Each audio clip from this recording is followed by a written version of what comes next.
आज का हमारा टॉपिक रहेगा ऑप्टिक्स, यानी लाइट की बात हम करेंगे। ऑप्टिक्स में दो पार्ट्स होते हैं, रे ऑप्टिक्स और वेव ऑप्टिक्स। ठीक है, रे में हम बेसिकली लाइट के रिफ्लेक्शन और रिफ्रैक्शन की बात करते हैं, यानी कि हम जितना भी फेनोमेनन लाइट के जितने फेनोमेनन को दिखाएंगे वो सब एक रे डायग्राम की हेल्प से दिखाते हैं।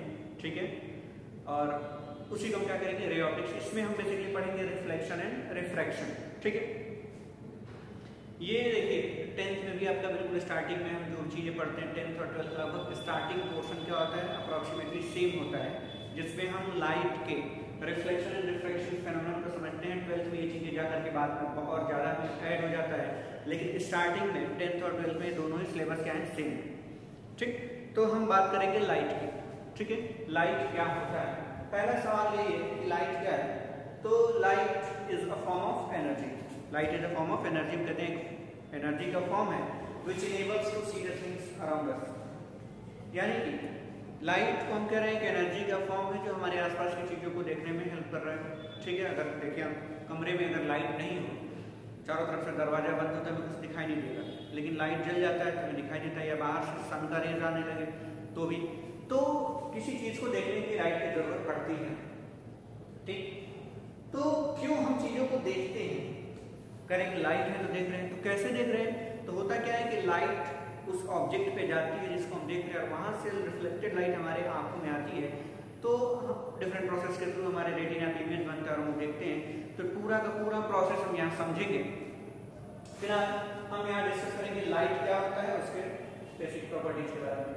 ठीक है, तो हम कह रहे हैं लाइट के लिए it is a form of energy. ठीक है, क्या है, एनर्जी का फॉर्म है which enables to see the things around us, which enables to see the things around us। ठीक, यानी फॉर्म ऑफ एनर्जी जो हमें चारों तरफ की चीजों को देखने में हेल्प कर रहा है। एक और डेफिनेशन होता है कि लाइट, डेफिनेशन क्या मतलब उसकी प्रॉपर्टी कह सकते हैं कि light is an electromagnetic wave. ठीक है, ये चीज है, light is an electromagnetic wave. ठीक, यानी वेव के फॉर्म में कहते हैं तो क्या बनेगा, इलेक्ट्रोमैग्नेटिक वेव। इलेक्ट्रिसिटी और मैग्नेटिज्म का कॉम्बिनेशन है। ठीक है, इलेक्ट्रोमैग्नेटिक वेव होता है। अब लाइट के जो पहला फेनोमेनन रिफ्लेक्शन रिफ्रैक्शन, इसको हम डिस्कस करेंगे। देखिए नेचर में लाइट से रिलेटेड बहुत सारे प्रोसेस हैं, जैसे आप ऑब्जर्व करेंगे तो सन से जो लाइट आ रही है उसके थ्रू हम चीज़ों को देख रहे हैं, लेकिन आप देखते हैं कि स्काई का कलर क्या होता है, हमेशा वेरी करता रहता है। ठीक है, कभी रात में आपको बिल्कुल काला दिखाई देगा, फिर ब्लू, फिर बिल्कुल व्हाइट के, सुबह अगर चिलचिलाती धूप में आप देखेंगे तो व्हाइट कलर का दिखाई देता है। ठीक है, रेडिश में दिखाई देता है बिल्कुल अर्ली मॉर्निंग या लाइट लेट इवनिंग में। तो ये सारी चीज़ें क्यों होती हैं, कलर क्यों चेंज होता है किसी चीज़ का, वो क्यों है, क्योंकि रिफ्लेक्शन ऑफ लाइट की हम बात करते हैं, रिफ्लेक्शन बात करते हैं, उसमें बहुत सारे प्रोसेस फिर आने लगते हैं। आप रेनबो का फॉर्मेशन, ठीक, ये टोटल इंटरनल रिफ्लेक्शन होता है इसमें।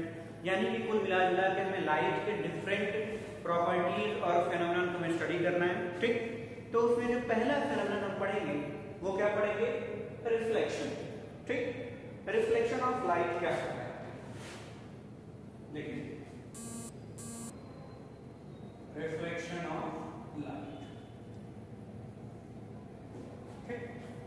लाइट का रिफ्लेक्शन का मतलब क्या होता है, देखिए लाइट जिस सरफेस पे इंसिडेंट होती है वहां से रिफ्लेक्ट होती है।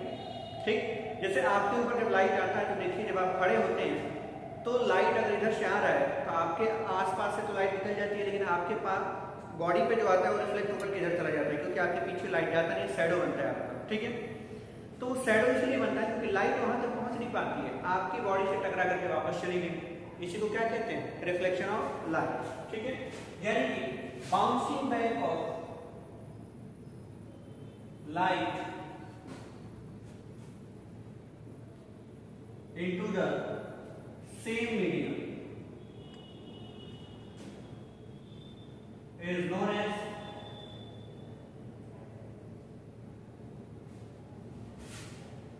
reflection of light। ठीक, अब ये रिफ्लेक्शन ऑफ लाइट आपको क्या होता है, हम बात करेंगे सरफेसेस से। किसी भी सरफेस पे लाइट गिरेगा वहीं से रिफ्लेक्शन होगा। जब भी लाइट से सरफेस से टकराता है तो रिफ्लेक्शन होता है। कैसे, देखिए हम एक सरफेस ले रहे हैं, मान लीजिए हमारे पास एक स्मूथ सरफेस है, रिफ्लेक्टिंग सरफेस है, ठीक। लाइट के एक मीडियम कई तरीके का हो सकता है, जहां से लाइट रिफ्लेक्ट हो सकती है, जहां से लाइट पार्शियली निकल सकती है, पार्शियली रिफ्लेक्ट होगी, पार्शियली उसको पास कर जाएगी, और एक होता है जिसमें से बिल्कुल रिफ्लेक्शन नहीं होगा, ठीक है। तो ट्रांसपेरेंट, ओपेक और ये रिफ्लेक्टिव मीडियम की हम बात करते हैं। तो यहां से देखिए हमने एक सरफेस लिया जिसके ऊपर एक लाइट इंसिडेंट करा रहे हैं,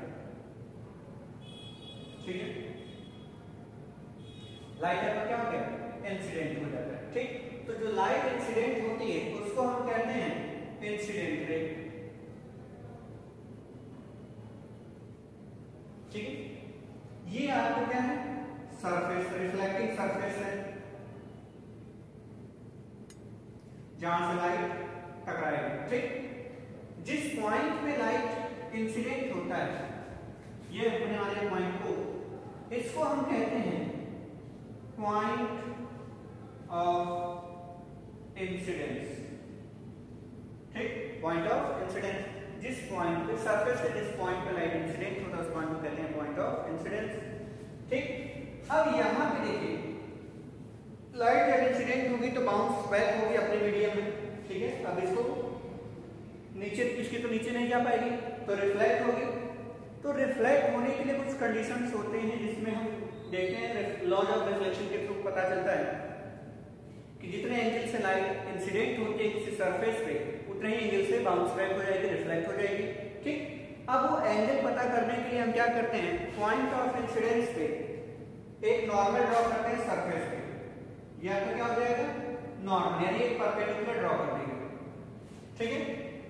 नॉर्मल हो गया, तो नॉर्मल और इंसिडेंट रे के बीच का जो एंगल होता है इसको कहते हैं एंगल ऑफ इंसिडेंस आई, ठीक।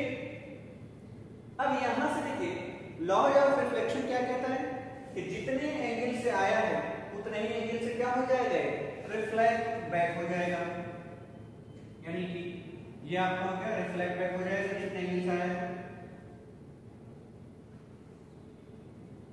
ठीक। ये आपका हो जाता है रिफ्लेक्टेड रे,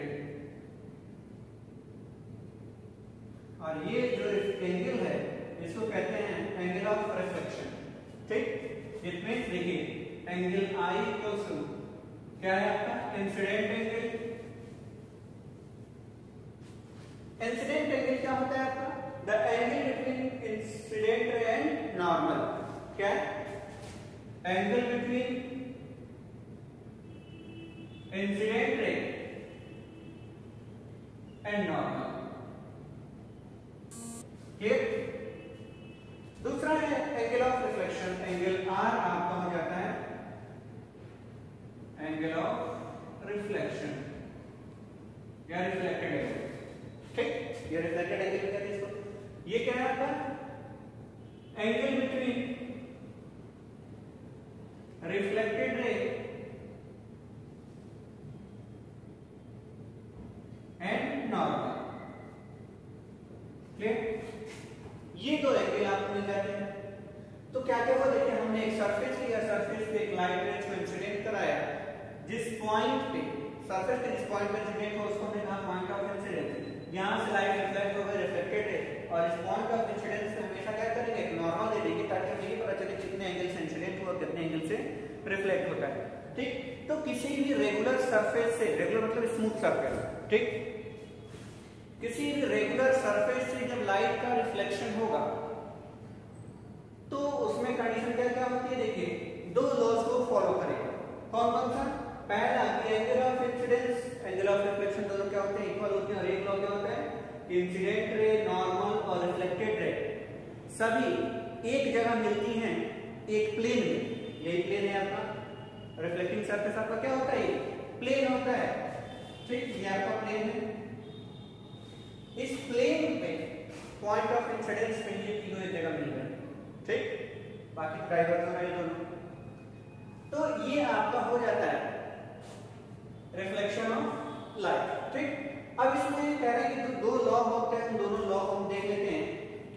लॉ क्या कहते हैं? तो पहला लॉ हमने आपको बताया कि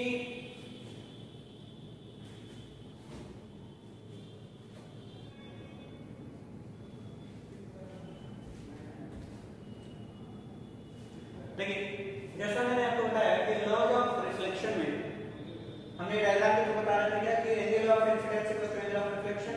तो ये जो दो लॉ होते हैं लॉ ऑफ रिफ्लेक्शन के लाने, पहला क्या होता है कि the incident ray, the normal and the reflected ray all lies in the same plane. ये प्लेन आपको क्या है? रिफ्लेक्टिंग सरफेस है, तो all lies in the same plane at the point of incidence. ठीक है, एक ही प्लेन में लाई करती हैं, कहां पे? Eight the point of incidence. ये पहला लॉ होता है। दूसरा लॉ होता है कि angle of incidence is equal to the angle of reflection. Means कि जितने एंगल से लाइट इंसिडेंट होगी इस सरफेस पे, उतने ही एंगल से लाइट क्या हो जाएगी? रिफ्लेक्ट बैक हो जाएगी। और ये जो होते हैं, ये दो लॉ होते हैं, angle of incidence is equal to angle of reflection. दूसरा होता है ये आपका रिफ्लेक्शन थ्रू प्लेन सरफेस की हम बात कर रहे हैं। ठीक है, ये प्लेन सरफेस में लिया था। तो रिफ्लेक्शन हम अगला जो हमारा होगा इसमें हम पढ़ेंगे क्या कि रिफ्लेक्शन थ्रू प्लेन सरफेसेस क्या होते हैं। तो इसमें मिरर के थ्रू पहले देखेंगे, प्लेन मिरर के थ्रू। ठीक, उसके बाद हम आगे की तरफ स्फेरिकल सरफेस से बढ़ेंगे। ठीक है, हाँ जी। तो अभी तक हमने देखा रिफ्लेक्शन ऑफ लाइट के बारे में और उसके दोनों लॉज के बारे में। अब हम देख रहे हैं कि जो लाइट का रिफ्लेक्शन है हमारा टॉपिक क्या रहेगा? प्लेन सरफेस यानी कि मिरर की बात कर रहे हैं। ठीक, कि मिरर से रिफ्लेक्शन कैसा होता है। ठीक है, तो मिरर क्या होता है? एक रिफ्लेक्टिंग सरफेस होता है जिसका वन साइडेड क्या होता है? पेंट से कोटेड होता है। ठीक, सिल्वर ऑक्साइड से कोटेड होता है, तो या रेड ऑक्साइड। ठीक है, आप देखते हो कभी आपके पास जो मिरर है जिसमें आप अपना चेहरा देखते हैं, तो उसके एक साइड को देखिएगा, हमेशा पेंट लगा होता है रेड कलर का या सिल्वर कलर का। ठीक है, तो हम क्या करेंगे, एक प्लेन मिरर के थ्रू जो रिफ्लेक्शन होता है उससे देखेंगे क्या होता है, उसकी प्रॉपर्टी क्या क्या होती है, कैसा इमेज बनता है, उसके बारे में हम देखेंगे। ठीक है, तो हमने क्या करा, देखिए ये हमारे पास एक मिरर ले रहे हैं। ठीक, सामने हमने मिरर ले लिया, एम डैश हम ले रहे हैं मिरर। ठीक,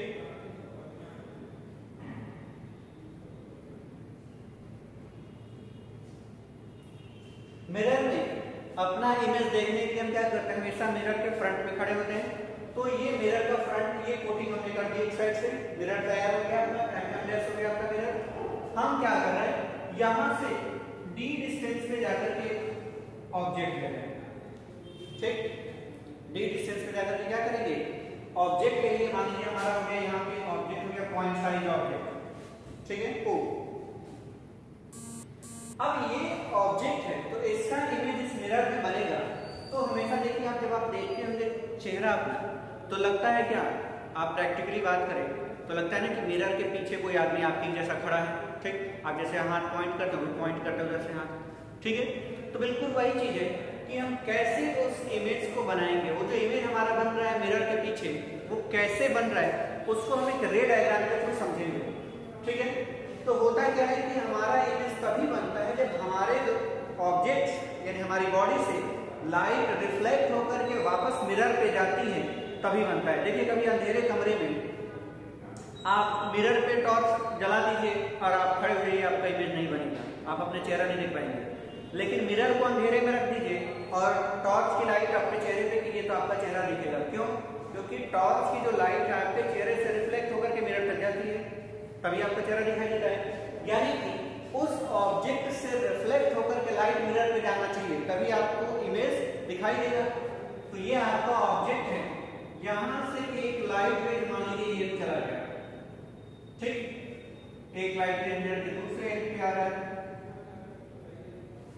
यही। तो दो रेज हमने भेज दिए। अब मिरर पे लाइट जब गिरेगा वो रिफ्लेक्ट होगा। ठीक, अब देखिए अगर ये पॉइंट ऑफ इंसिडेंस है इस रे के लिए, तो यहां हम एक नॉर्मल देंगे। ठीक, नॉर्मल ले लिया n1। ठीक है, दूसरा पॉइंट ऑफ इंसिडेंस ये है, यहां पे हमने एक नॉर्मल ले लिया n2। क्लियर? अब ये इंसिडेंट पे था इस मिरर के लिए, ये नॉर्मल हो गया, तो इसके बीच का जो एंगल हो गया, एंगल ऑफ इंसिडेंस हमने मान लिया I1। ठीक, और ये एंगल ऑफ इंसिडेंस दूसरा था, ये नॉर्मल दूसरा है, तो यहाँ भी एक एंगल ऑफ इंसिडेंस बन रहा है, इसको हमने कह दिया I2। क्लियर? I1 और I2 बन गया। अब आपको पता है लॉज ऑफ रिफ्लेक्शन में सेकंड लॉ कहता है angle of incidence will be equal to angle of reflection. That is हम यहाँ देखें कि जितना एंगल ऑफ इंसिडेंस था उतने ही एंगल से लाइट वापस रिफ्लेक्ट बैक हो जाएगी, इसको हमने कह दिया R1।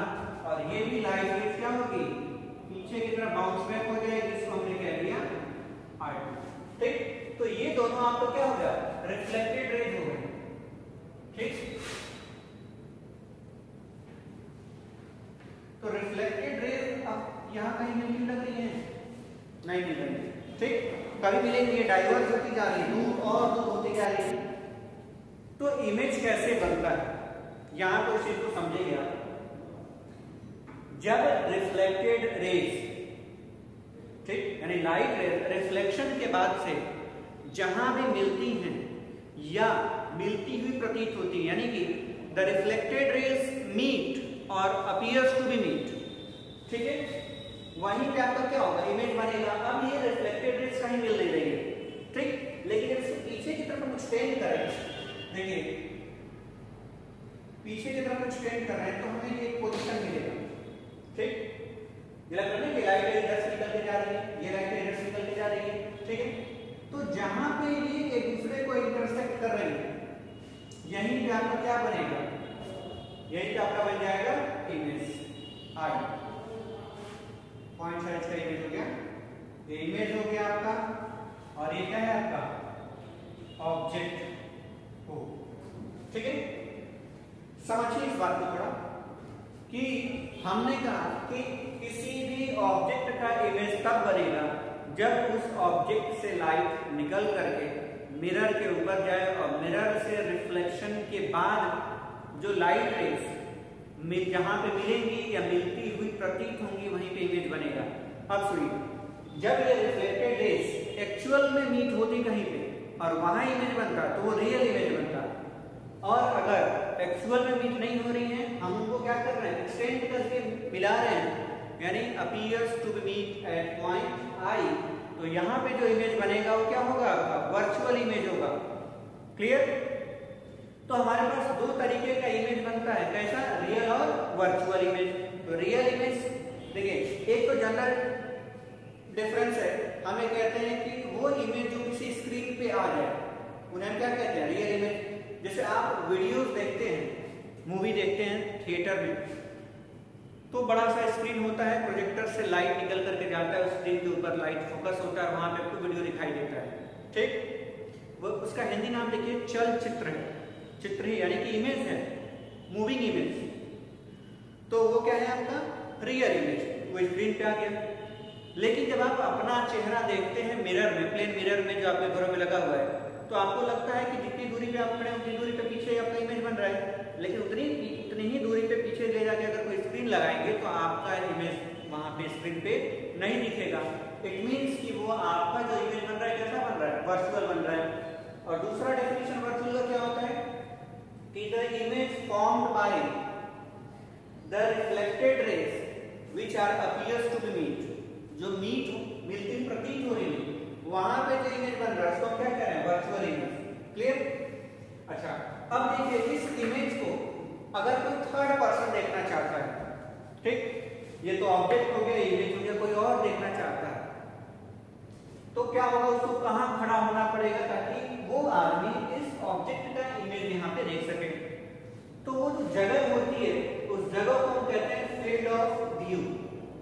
ठीक, ये आपका क्या है, फील्ड ऑफ व्यू, यानी कि इन दोनों के बीच में अगर आप खड़े होते हैं, ये रेज जहां तक चली जाएंगी, इंफिनिटी तक जाएंगे, इन दोनों के बीच में आप कहीं भी खड़े हो जाइए आपको ये इमेज दिखेगा। लेकिन आप मिरर के बहुत क्लोज होने के इस रे के यहाँ पे आप खड़े हुए हैं तो आपको ये इमेज नहीं दिखेगा। तो फील्ड ऑफ व्यू वो रीजन होता है जहां से आप किसी ऑब्जेक्ट का यानी किसी दूसरे ऑब्जेक्ट का इमेज देख पाते हैं। ठीक है, तो ये आपका फील्ड ऑफ व्यू हो गया, ये इमेज हो गया, ये ऑब्जेक्ट हो गया। क्लियर? अब यहाँ देखिए प्लेन मिरर की बात कर रहे हैं, ये जो डिस्टेंस अगर हमने कहा कि d डिस्टेंस पे ले रखे हैं तो ये डिस्टेंस कितना होता है, d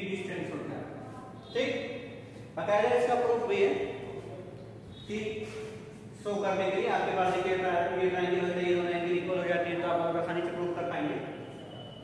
फिलहाल यहाँ देखते हैं कि जो इमेज बन रहा है, जितनी दूरी पे ऑब्जेक्ट था मिरर के सामने, इमेज मिरर से पीछे उतना ही डिस्टेंस पे बन रहा है। तो ये प्लेन मिरर से बनने वाला इमेज था, यानी कि जो आपका एक्चुअल में जो इमेज बनता है, आप डेली जो अपना मिरर में इमेज देख रहे हैं, उसका प्रोसेस क्या है, ये क्लियर हो।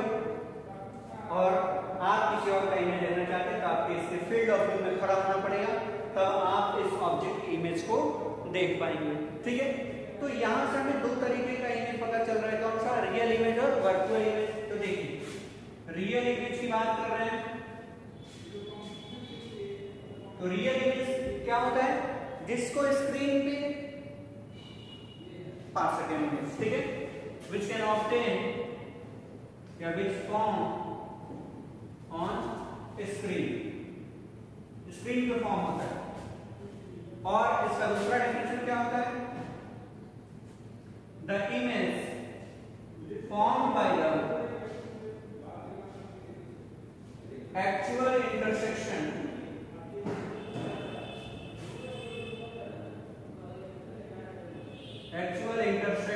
of reflected rays from mirror। ठीक है, ये रियल इमेज का डेफिनेशन हो जाता है। और दूसरा क्या होता है, वर्चुअल इमेज। वर्चुअल इमेज क्या होता है, देखिए, which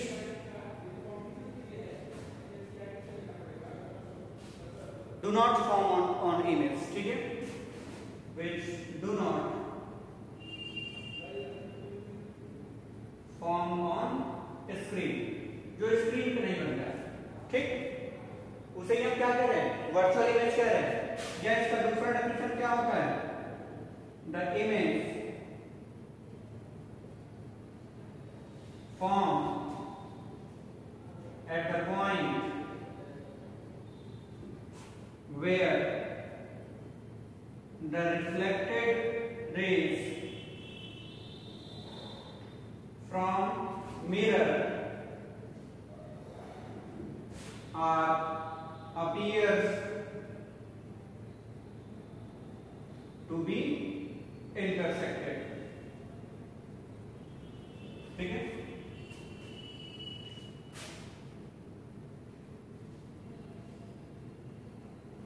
तो ये बात समझ में आती कि जो रियल इमेज होता है उसको हम स्क्रीन पे जा सकते हैं, वर्चुअल पे स्क्रीन पे नहीं जा सकते हैं। रियल वो इमेज होता है जहां पे actual intersection of reflected raise from mirror होता है, वहां पे आपका रियल इमेज बनता है। और जहां पे एक्चुअल इंटरसेक्शन नहीं होता है रिफ्लेक्टेड रेज का, यानी इमेजिनरी इंटरसेक्शन हो रहा है यहाँ पे, तो ये क्या हो गया आपका वर्चुअल इमेज। ठीक, तो जो प्लेन मिरर से जो इमेज बन रहा है उसमें कुछ कॉन्सेप्ट आपका क्लियर हुआ क्या, कि जो इमेज बन रहा है वो मिरर के पीछे बन रहा है। पहला पॉइंट, प्लेन मिरर से इमेज बन रहा है। दूसरा पॉइंट, वर्चुअल बन रहा है। क्लियर। तीसरा पॉइंट, जितनी डिस्टेंस पे आप हैं उतने डिस्टेंस से ये बन रहा है, आपका इमेज भी बन रहा है पीछे की तरह। चौथा, कि जितने साइज शॉर्ट, देखिए आप अगर पतले हैं तो आपका इमेज पतला ही होगा, ऐसा नहीं कि आप दुबले पतले हैं और इमेज आपका खरी जैसा बन जाए।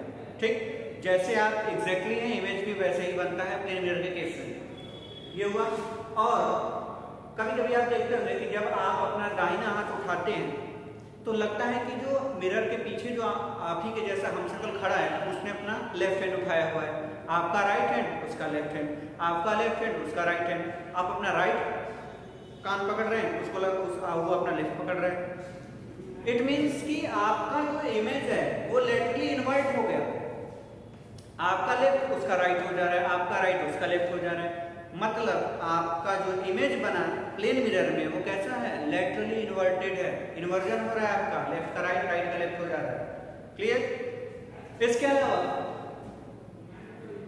आप ये देखते हैं कि आप जैसे जैसे पास में जाते हैं मिरर के, इमेज भी आपके पास आने लगता है। ठीक, यानी कि जितनी तेजी से आप जाएंगे मिरर के पास, ऑब्जेक्ट जितनी तेजी से मिरर के पास आ रहा है, इमेज भी और मिरर के पास उतनी ही तेजी से आता है, यानी कि दोनों की जो वेलोसिटी होगी क्या होगी, सेम होगी। ठीक, ये समझ में आया। तो ये कुछ प्रॉपर्टीज है, मैं अभी लिख दे रहा हूँ बोर्ड पे, image form by plane mirror की जो प्रॉपर्टीज उसको हम देख लेंगे। ठीक है, यहां तक समझ लीजिए कि हमेशा जो इमेज बनता है उसके लिए कम से कम आपको किसी भी ऑब्जेक्ट का इमेज बनाने के लिए रे डायग्राम के थ्रू हमें कम से कम 2 रेज की जरूरत पड़ती है, मिनिमम 2 रेज। ठीक, 2 या 3 की जरूरत पड़ जाती है। अभी यहाँ पे 2 रेज पड़ रहा है, तो जहां पे इंटरसेक्शन हुआ, ठीक है, नॉर्मली क्या होता है, तीसरा रे हम इस रे का फिक्र करते हैं, तो तीसरा रे हम नॉर्मल ड्रॉ करते हैं, सीधा एक लाइन ड्रॉ कर देते हैं। ठीक है, और सीधी जाएगी तो रिफ्लेक्ट होकर तो उसकी यानी कि एंगल ऑफ इंसिडेंस 0 हो जाता है। तो यहाँ से अगर एक लाइन सीधी जाएगी तो उसी तरीके से आगे बढ़ जाएगी, उसे हम डॉटेड करके पीछे लेके चले आते हैं। तो कम से कम 2 और 3 रेज की जरूरत पड़ती है जिससे हम इमेज फॉर्मेशन को शो कर पाते हैं। ठीक, तो अब मैं लिखने जा रहा हूँ properties of image formed by plane mirror. ठीक है,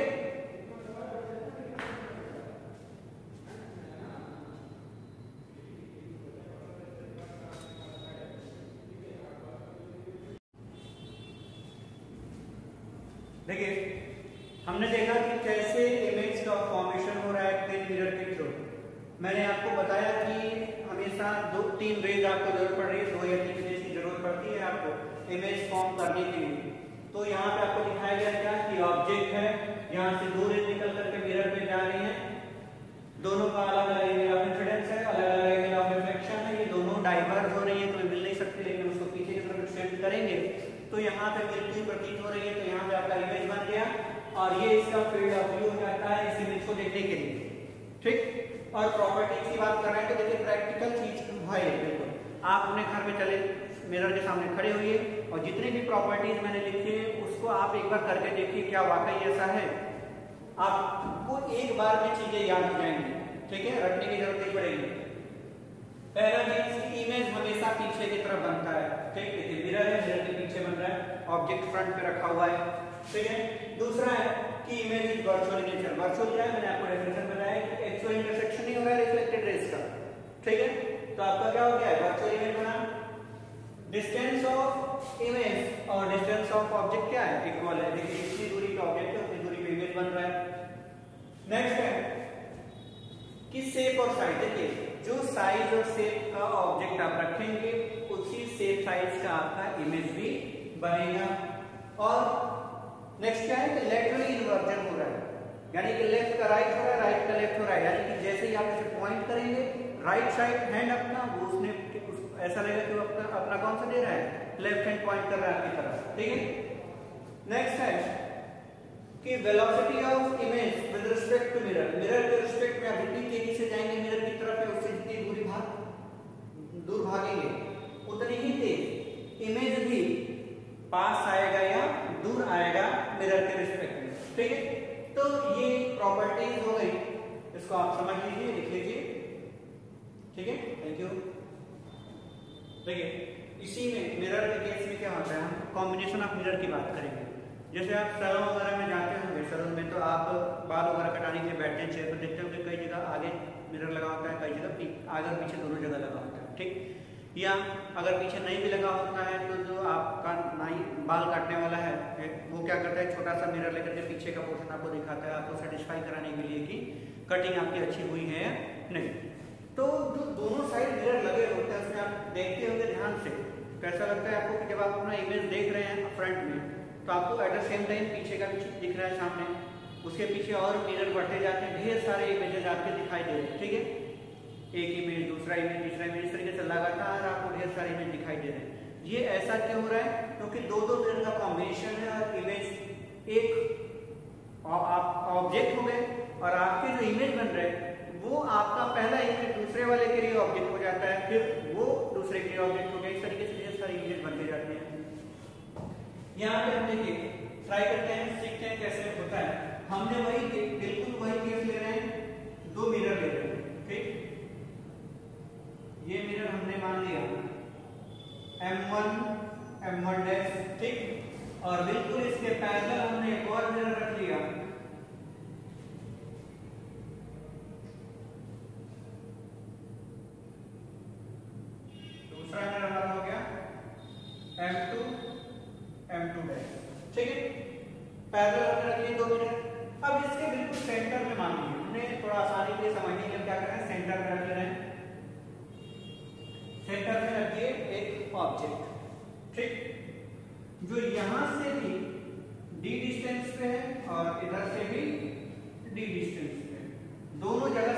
आपका ऑब्जेक्ट जो है वो क्या है, आपका इक्वल डिस्टेंस पर रख दिया, ठीक है।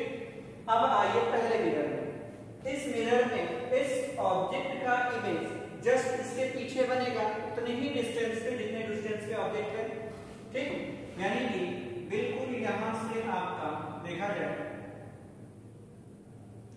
तो यहीं पे बनेगा डी डिस्टेंस पे इमेज आपका बना यहाँ पे I1, ठीक। इस ऑब्जेक्ट का पहला इमेज I1 बना पहले मिरर में, लेकिन इस ऑब्जेक्ट का एक और इमेज बनेगा दूसरे मिरर में भी, और वो इस सेकंड मिरर के पीछे बनेगा, ठीक है, उतने ही डिस्टेंस पे। इसको हमने नाम दे दिया I2, ठीक है। अब यहां से अगर ये I2 है, ध्यान दीजिए, ये I1 या ये I2 जो बना, ये दूसरे वाले के लिए ऑब्जेक्ट की तरह ट्रीट होगा। ध्यान दीजिए कि जैसे ये मिरर है, ठीक, इस मिरर के सामने ये ऑब्जेक्ट था, इसका इसने इमेज बनाया, लेकिन अब देख रहे हैं कि एक और ऑब्जेक्ट मिल गया। जो M2 में इमेज बना है I2, वो पहले वाले मिरर के लिए क्या हो गया, ऑब्जेक्ट हो गया। कितनी दूरी पे ऑब्जेक्ट इसके लिए हो गया, D यानी 3D डिस्टेंस पे है, तो यहां से 3D डिस्टेंस पे एक और इमेज बनेगा, यानी यहां एक D है ये, और यहां से ये मान लिया 2D डिस्टेंस पे एक और बन गया आपका I2 का बन रहा है ना, I2 का बन गया I2 डैश, ठीक। अच्छा, अब मिरर M2 में आइए, इसके सामने ये ऑब्जेक्ट था तो इसने एक इमेज बनाया, अब इसके सामने एक और ऑब्जेक्ट आ गया 3D डिस्टेंस पे, तो यहां से फिर ये 3D डिस्टेंस पे एक इमेज बन रहा है, D और 2D आपका हो गया 3D। यहां कौन सा बना, I1 का बन रहा था तो I1 डैश, और जो I2 डैश बना था, I2 डैश बना था, अब ये इसके लिए क्या हो गया, फिर से ऑब्जेक्ट हो गया, कितने डिस्टेंस पे, 2 3 4 5D डिस्टेंस पे I2 डैश ऑब्जेक्ट हो गया M2 के लिए, तो फिर एक इमेज बन गया 5D डिस्टेंस पे, तो D और 2 3D और 2D और ले लेते हैं हम, तो यहां बन जाएगा आपका I2 डबल डैश। देखिए I2 डैश का इमेज उधर बना, उसी तरीके से I1 डैश ऑब्जेक्ट हो जाएगा किसके लिए, M2 के लिए। इसके लिए तो इमेज था, लेकिन इसके लिए ऑब्जेक्ट हो गया कितने पे, 5D डिस्टेंस पे, तो हम फिर यहां से चले जाएंगे 5D डिस्टेंस पे जा रहे हैं, तो एक और इमेज बन रहा है I1 डबल डैश। इस तरीके से आप ये देखेंगे तो लगातार बनता जाएगा इंफिनिटी तक, ठीक। इनफाइनाइट नंबर ऑफ इमेजेस बन जाएंगे, कभी खत्म नहीं होगा, क्योंकि हर एक इमेज दूसरे वाले मिरर के लिए ऑब्जेक्ट हो जाएगा। पहले मिरर का इमेज दूसरे मिरर के लिए ऑब्जेक्ट, और दूसरे मिरर का इमेज पहले मिरर के लिए ऑब्जेक्ट, और ये प्रोसेस चलता रहेगा, इनफाइनाइट नंबर ऑफ इमेजेस मिलेंगे, ठीक है। तो ये आपका कॉम्बिनेशन ऑफ मिरर। अब कितने नंबर ऑफ इमेजेस बनेंगे इसके लिए आता है फॉर्मूला, ठीक। उस फॉर्मूले को हम देखते हैं, ठीक है। तो कॉम्बिनेशन ऑफ मिरर मेरे मान लीजिए नॉर्मली 2 मिरर की बात कर लेते हैं कि 2 मिरर लेते हैं तो कितने नंबर ऑफ पॉसिबल इमेजेस हो सकते हैं। एक एग्जांपल जब समझेंगे और फिर फॉर्मूले को हम समझेंगे। देखिए ये मान लीजिए हमारे पास 2 मिरर हो जा रहा है, एक हमने लिया M1 और दूसरे को लिया इधर M2, ठीक। 2 मिरर को हम राइट एंगल पे लगा रहे हैं, देखिए M1 M2 को राइट एंगल पे लगा रहे हैं, और यहां से भी डिस्टेंस और यहां से भी डिस्टेंस पे हम एक ऑब्जेक्ट ले रहे हैं, ठीक। D डिस्टेंस पे यहां से भी है और D डिस्टेंस पे यहां से, ठीक। ये हमारा ऑब्जेक्ट हो जाएगा, ठीक। इसका इमेज बनाना, देखिए बहुत ध्यान से समझिए कि क्या होता है। पहले मिरर में बिल्कुल यहां एक इमेज बन जाएगा D डिस्टेंस पे, ठीक है, D डिस्टेंस पे, और दूसरे मिरर में यहां बन जाएगा। इसका बकायदा रे डायग्राम होता है, लेकिन रे डायग्राम के अलग-अलग पेज चाहिए था, फिलहाल मेरे पास एक ही मार्कर है, एक कलर कैसे आप कंफ्यूज हो जाएंगे। मैं आपको नॉर्मल समझा रहा हूं कि D डिस्टेंस पे वापस से यहां बन जाएगा, इसको नाम दे दिया I1 और ये हो गया I2, अब ध्यान दीजिए, इस I1 का इमेज M2 में बनेगा और इस I2 का इमेज M1 में बनेगा। तो ये अब बात करते हैं, ये जहां बनता है, ये तरीका मैं आपको समझा रहा हूँ, सिमेट्रिकल पोजीशन पे रखा गया है। तो ये इसका यहां पे बन जाएगा आपका I1 dash and I2 dash, दोनों का इमेज यहां बनेगा, एक दूसरे के ऊपर सुपर इम्पोज हो जाएगा, तो तीन ही इमेज हमें दिखाई देगा। ठीक है, अब ये कैसे हम पता किए कि तीन ही है या चार है, उसके लिए फॉर्मूला ये देखिए, ये जो एंगल है इसको हमने नाम दिया थीटा। थीटा एंगल पे है, दो मिरर के बीच का एंगल। तो जो जनरल फॉर्मूला बनता है वो क्या होता है, if theta is the angle between two mirrors,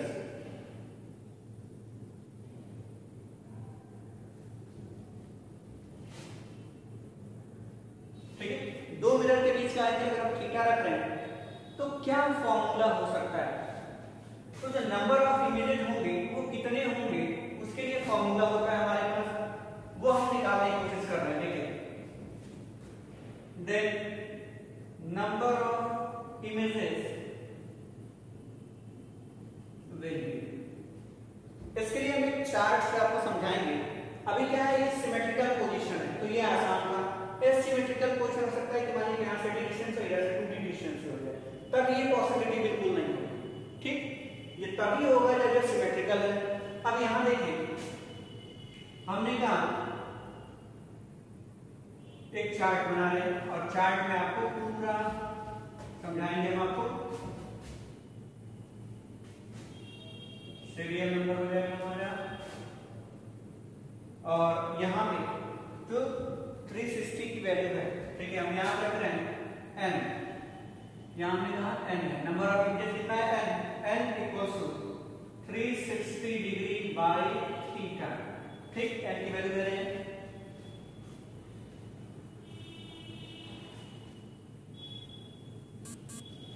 और यहाँ पे जो पोजीशन है वो सिमेट्रिकल है या एसिमेट्रिकल है, हम इसकी बात करेंगे।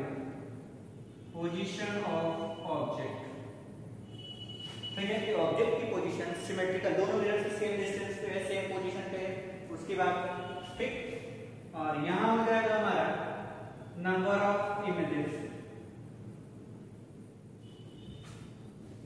ठीक, कितने होंगे, चलिए पहला हम कह रहे हैं कि अगर इसकी वैल्यू कितनी हो जाए, इवन हो जाए, ठीक, 360 बाई थीटा, यहाँ देखिए 90 डिग्री है, तो अगर हम यहाँ कर रहे हैं 360 बाई 90 तो कितना हो जाएगा, 4 आ गया, यानी इवन आ गया। ठीक, और इवन में हम कह रहे हैं सिमेट्रिकल है।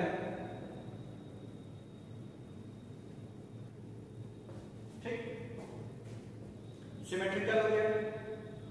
उसी तरीके से तो उस केस में नंबर ऑफ इमेज आपको कितने दिख रहे हैं, 1 2 3 दिखाई कितने देंगे, 3 देंगे। तो वैसे केसेस में आपका क्या हो जाएगा, 360 डिग्री बाई थीटा माइनस 1, 3 हो रहा है। ठीक, वैसे ही आप देखेंगे कि जब आप अगर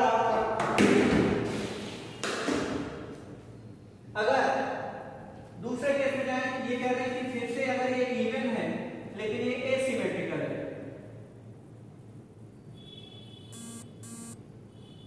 ठीक, क्या हो जाएगा, एसिमेट्रिकल हो जाएगा इवन के केस में। तो क्या होगा, तो भी अगर इवन है, अगर ये 4 आ रहा है, तो भी हम क्या करेंगे, फॉर्मूला कितना लेंगे, 360 बाई थीटा माइनस 1। ठीक, नेक्स्ट है कि अगर ये ऑड आ जाए, मान लिया यहाँ पे हमने कुछ और कर दिया, ठीक, या कुछ ऐसी वैल्यू रख लेंगे जिसकी वजह से क्या आ जाए, यहाँ पे ऑड आ जाए। तो जब ये ऑड आएगा उसमें भी हम फिर देखेंगे क्या है कि सिमेट्रिकल है, तो वही 360 डिग्री अपॉन थीटा माइनस 1। ठीक, लेकिन अगर ये ऑड होने के साथ साथ एसिमेट्रिकल भी हो जाए, ठीक, ऑड भी हो और सिमेट्रिकल भी हो, तो वैसे केसेस में सिर्फ यही एकमात्र ऐसा केस होता है जहाँ पे -1 नहीं लगाते हैं, और उस केस में आपको नंबर ऑफ इमेजेस केवल 360/θ कर देने से ही मिल जाता है। ठीक, तो ये आपका हो जाता है चार्ट। क्लियर? अब इतना आपको याद रखना है। ध्यान से देखिए, हमने कहा कि जब हम कॉम्बिनेशन कर रहे थे, पहले वाले केस में हमने समझा कि जब पैरेलल था, तो पैरेलल होता है तो एंगल कितना होगा 0 डिग्री दोनों मिरर के बीच में, और 360/0 अगर आप करते हैं तो कितने हो जाएंगे इनफाइनाइट नंबर। अब उसमें सिमेट्रिकल है, सिमेट्रिकल से मतलब ही नहीं है, हर हाल में कितना होगा इनफाइनाइट नंबर ऑफ इमेजेस मिलेंगे अगर पैरेलल मिरर को प्लेस किया गया है तो। लेकिन अगर उनके कॉम्बिनेशन में कुछ एंगल आने लगे 0 से ज्यादा डिग्री पे कुछ आने लगे, तो हम ये चेक करेंगे इवन है या ऑड है। अगर इवन है तो सिमेट्रिकल है या एसिमेट्रिकल है, ऑड है तो सिमेट्रिकल है या एसिमेट्रिकल। तो आपको सिर्फ एक ही याद रखना है क्या कि ऑड और एसिमेट्रिकल, ऑड भी और एसिमेट्रिकल हो तो उसमें केवल 360 डिग्री बाई थीटा हो जाएगा आपका, अदरवाइज सब में 360/θ-1। ठीक है, ये जनरल फार्मूला हो जाता है। तो हमारे पास जो नंबर ऑफ इमेजेस की हम बात करते हैं वो क्या होता है, जनरल फार्मूला है 360/θ-1। ये आपका क्या बता रहा है, नंबर ऑफ इमेजेस, n की वैल्यू बता रहा है आपका। ठीक,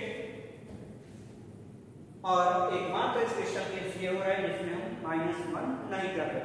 ठीक है, तो ये हो जाता है आपका। इसका रे डायग्राम हम बनाने की कोशिश करेंगे जैसा हमने आपको बिल्कुल स्टार्टिंग में प्लेन मिरर का इमेज बना के दिखाया था जब आपने प्रॉपर्टी वर्क पढ़ाया था उस केस में, वैसे ही रे डायग्राम जब इसके बनाएंगे तो यहाँ से ऐसे भेजेंगे, यहाँ से ऐसे भेजेंगे, रिफ्लेक्ट कराएंगे तो यहाँ आएगा, फिर इसका यहाँ आएगा, यहाँ से ये आ जाएगा, और फिर रिफ्लेक्ट करेंगे तो यहाँ आएगा, फिर वापस से इसके लिए हम यहाँ से भेजेंगे। यहाँ से रे डायग्राम यहाँ जाएगा और एक रेज यहाँ जाएगी। ठीक, और फिर रिफ्लेक्ट होंगे होकर जाएगा तो यहाँ इमेज बनेगा। उस तरीके से देखें तो फिर यहाँ से एक रेज यहाँ जाएगी और एक रेज यहाँ जाएगी, रिफ्लेक्ट होकर के फिर यही बनेगा। तो सिमेट्रिकल था तो ऐसा था। ठीक, नंबर ऑफ इमेजेस कितने हो गए 3 हो गए। तो आप थोड़ा ध्यान देंगे कि इवन हो रहा है ऑड हो रहा है, तो हम 360 को डिवाइड करा रहे हैं एंगल बिटवीन मिरर से। क्लियर? तो इतना आज के लिए है, इसको देख लीजिए। Thank you.